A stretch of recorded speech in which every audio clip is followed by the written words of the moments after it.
मुंबईतील रस्ते काँक्रिटीकरणावरून भाजपने बीएमसीवर आरोप केलेत। दक्षिण मुंबईतील रस्त्याचं कंत्राट वाढीव दराने दिल्याचा आरोप करण्यात आलाय।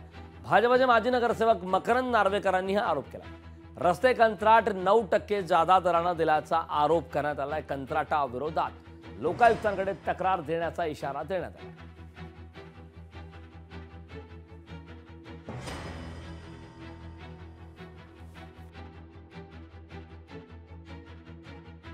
आज गेले 1.5 ते 2 वर्ष साऊथ मुंबईमध्ये कोणत्याही रस्त्याची कामं झालेली नाही आहेत। म्हणजे तुम्ही कल्पना करू शकाल की काय कोणत्या अवस्थेत लोकांना राहायला लागतंय। आणि हे सगळं असताना माझी ठाम मागणी आहे की महानगरपालिकेने ह्या विषयाचं गांभीर्य समजून त्वरित साऊथ मुंबईच्या रस्त्यांचं काँक्रिटायझेशन हाती घेतलं पाहिजे।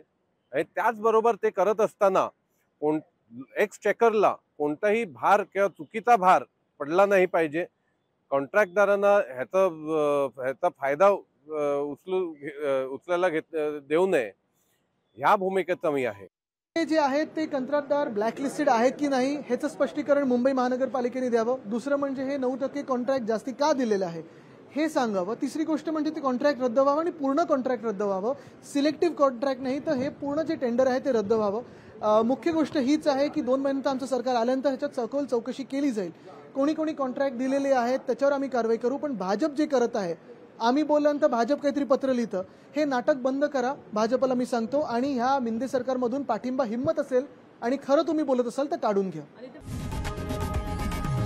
लोकशाही मराठी ऐका, पहा, जागरूक रहा।